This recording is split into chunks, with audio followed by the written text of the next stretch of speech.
Não é apenas uma forma tirana de governo, mas é construída ao redor da ideia de que isso é para o bem de um grande número. Então as pessoas, no fundo, que recebem ordens, são educadas ou convencidas, ou como quiser chamar, para acreditar que no final das contas isso é o melhor para elas. O maior objetivo deles é reduzir a população do mundo. O príncipe Philip, o segundo marido da rainha Elizabeth, disse isso. Ele disse, se um dia eu voltar, se eu reencarnar, eu quero voltar como um vírus mortal. É claro que ele quer, porque o que essas pessoas querem é isso. Destruir a sociedade mundial. É assim que uma pessoa pode começar a entender os verdadeiros objetivos da Agenda 21 do Desenvolvimento Sustentável. Você acaba com o plano global. Esse plano claramente fala em uma redução da população humana em 85%. Então você começa a pensar, como podemos sobreviver nesse país se nossos recursos estão sendo retirados e colocados fora do limite para o nosso uso, sejam recursos minerais, madeira, alimento, etc. Se formos remover metade das terras desse país para uso de produção humana, é só uma questão de tempo, até que a população humana comece a diminuir. Mas quando entendemos que esse é o plano das Nações Unidas, podemos começar a colocar isso na perspectiva que precisamos. Maury Strong, das Nações Unidas, ele é um cara muito altruísta.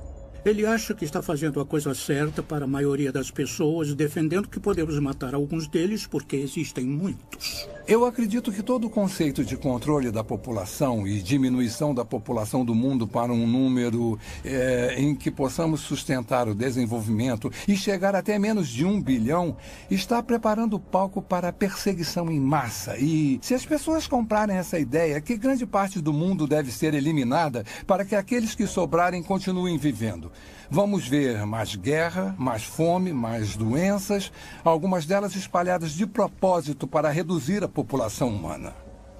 Eu visitei um lugar chamado Pedra Guia da Geórgia, onde eles apresentam os 10 mandamentos do movimento da Nova Era em várias línguas diferentes. E um dos mandamentos fala sobre a redução da população para uma fração do que ela é agora. Então, uma pessoa inteligente pergunta como eles vão conseguir isso.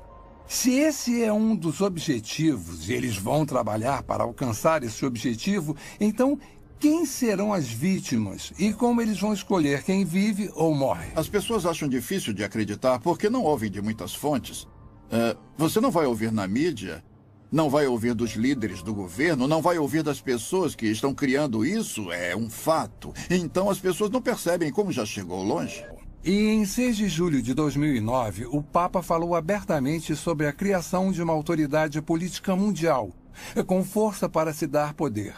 Começamos a perceber que estamos mais perto disso do que imaginamos. Esse sistema não vai apoiar o cristianismo ou o judaísmo. Direitos básicos como a liberdade de expressão, de religião e de ter sua própria terra vão desaparecer.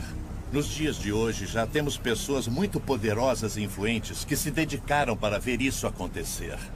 Não tenho dúvida de que vai acontecer e logo. E por que não estou com medo nem correndo para as montanhas? Porque eu sabia que isso aconteceria. Incrivelmente, isso foi profetizado há mais de 2000 anos. Estou cansado das pessoas dizendo, você não pode provar a Bíblia. Posso sim, se você se der ao trabalho de descobrir a integridade do seu projeto, e então que o projeto teve que ser originado de fora do tempo, porque escreve a história antes que ela aconteça, com uma precisão assombrosa, e quanto mais sabemos sobre a Bíblia, e quanto mais sabemos sobre o que está acontecendo geopoliticamente ou no mundo, mais vemos uma convergência se aproximando dos cenários bíblicos clássicos. A Bíblia diz que nos últimos dias o governo do anticristo estaria sobre 3 pilares. O primeiro é um governo mundial, o segundo é uma economia global e o terceiro é uma religião global. As pessoas à frente desse governo mundial geralmente são contra os judeus e contra os cristãos. E eles querem unir todas as religiões do mundo e unificá-las com um propósito específico, que é colocar uma figura de liderança no poder que governaria um mundo. E a Bíblia nos alerta para esse tipo de desenvolvimento nos últimos dias. Estamos muito longe de onde estávamos nos anos 50 e 60, na atmosfera do anticristo. Se você está preocupado em ter os 10 mandamentos em um tribunal e essas coisas, você começa a perceber que estão evaporando rapidamente. A maioria das pessoas não percebe que sua liberdade vai evaporar com isso. Há muitos sinais hoje que indicam que estamos vivendo os últimos dias.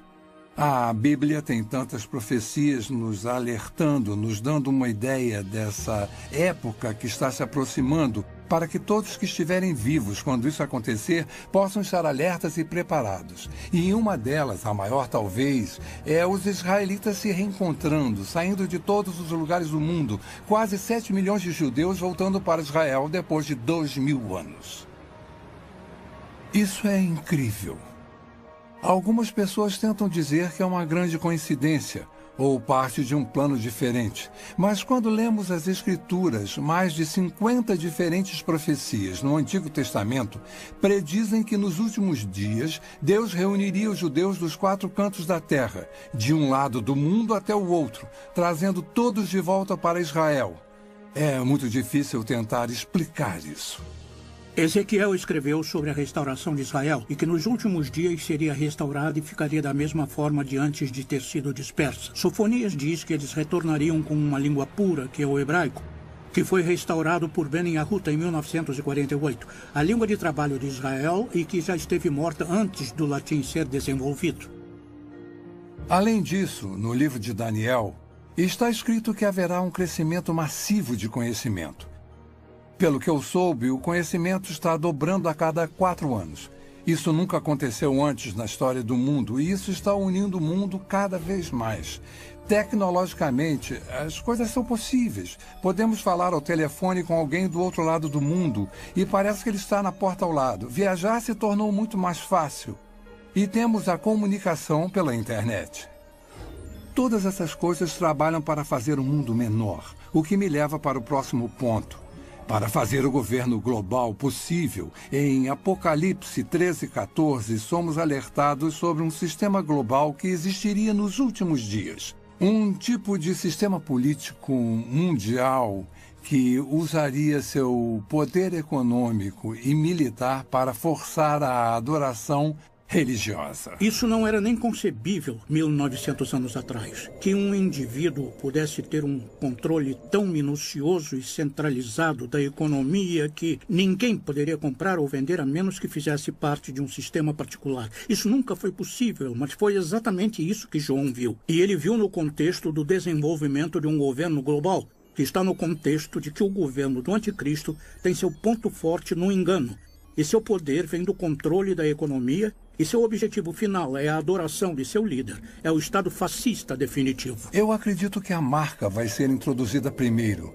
Vai haver a tentativa de fazer parecer um mecanismo de defesa moderno. Se você for sequestrado, a polícia vai saber onde você está e vai poder te resgatar. Isso já está acontecendo agora com animais e também com seres humanos em algumas partes do mundo. Qual é a principal arma de Satanás? Está em toda a Bíblia. O engano. Começou em Gênesis 3, passando por toda ela. Todas as vezes que Jesus falou sobre o fim dos tempos, ele abre e fecha seu discurso dizendo: não sejam enganados. Esse é o nosso desafio. E estamos sendo enganados, sendo iludidos. Em um sentido político local, mas em um sentido mais amplo. A Bíblia fala quando Pedro estava escrevendo para Timóteo. E ele disse que nos últimos dias as pessoas amontoarão para si doutores tendo comichão nos ouvidos e voltarão às fábulas porque não querem ouvir, porque o que querem ouvir não é necessariamente a verdade. E estamos vivendo em uma geração agora em que a verdade está se tornando subjetiva. Pode haver realmente 2 versões da verdade. Finalmente, em Mateus 24, Jesus nos alerta sobre enganos sem precedentes que vão acontecer no final dos tempos, precedendo sua segunda vinda. E, especificamente no versículo 24, ele diz: até os eleitos seriam enganados, se isso fosse possível. E deve ser um grande engano para Jesus fazer esse tipo de declaração. E estamos vendo um aumento nos enganos hoje, falsas religiões surgindo e tomando controle nos Estados Unidos, onde há apenas uma geração, a maioria das pessoas professaria sua crença em Cristo, ou pelo menos sua ética teria uma base cristã. A cultura em que vivemos é bem estranha. Ela nega a existência da verdade. Para que servem as universidades? Eu pensei que fossem para descobrir a verdade. Qual é o propósito da ciência? Descobrir que é a verdade. E vivemos numa sociedade que nega a existência da verdade. Outro sinal é o crescimento da depravação do homem.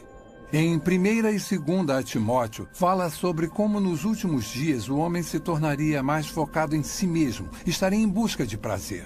Seria egocêntrico, orgulhoso, soberbo. E estamos vendo todas essas coisas hoje através do movimento da nova era de formas que nunca vimos antes. O importante somos nós. Literalmente temos milhões de pessoas que acreditam que são Deus. Jamais encaramos uma situação como essa antes, mas encaramos agora. Estamos quebrados, estamos em uma guerra global, estamos em uma guerra religiosa. Tudo, na verdade, parece estar... Estamos em declínio, estão falando em se livrar do dólar americano. Tudo parece apontar para os Estados Unidos não ser mais a única superpotência mundial, que é exatamente o que a Bíblia diz. Podemos ver tudo convergindo para isso. Então, podemos fazer uma lista dos principais países do Oriente Médio, da Europa e do Extremo Oriente e rever essa lista. Podemos falar sobre tecnologia, podemos fazer uma lista de tendências. Somos classicamente monitorados por empresas, numa dúzia delas. E quanto mais você sabe sobre cada uma delas e quanto mais sabe o que a Bíblia fala sobre elas, você vê a convergência. Não é só uma, são todas elas ao mesmo tempo. Está claramente dizendo que esta geração não vai passar até que todas essas coisas se cumpram. Faz parte desse discurso, mas faz de Israel a referência, é o relógio, é o cronômetro. Quando começar a andar, nós teremos apenas mais uma geração. E estamos bem perto disso agora. Meu desafio para qualquer um, para quem essas coisas estão frescas, novas e desconhecidas, é descobrir por si só. Não o que o Chuck Missler ou alguém no rádio ou TV disse. Descubra por si só o que a Bíblia realmente diz. A Bíblia diz que os céus e a terra proclamam a existência e a majestade de Deus, nosso Criador. Esse mesmo Criador nos deu um livro para partilhar seus pensamentos e planos para nossas vidas. Diferente de qualquer livro em toda a história, ele prediz o que vai acontecer no futuro. O nascimento, morte e ressurreição de Jesus Cristo. O retorno de Israel para sua terra em 1948. Nosso notável mundo em mudança hoje. Se alguém que você conhece pode prever o futuro com 100% de precisão, você não daria ouvido a ele? A Bíblia faz exatamente isso. E prediz que Jesus vai voltar para seus seguidores e vai levá-los para um lar eterno e maravilhoso. Você pode não ser capaz de controlar o que acontece com seu país ou nosso mundo, mas você pode controlar seu destino eterno. A Bíblia diz que o amanhã não pertence a ninguém. Faça a decisão mais importante da sua vida. E acredite que Jesus te ama e quer fazer parte da sua vida. Nossa pesquisa sobre práticas de vigilância, perda de liberdade e poderes ocultos não são para te assustar.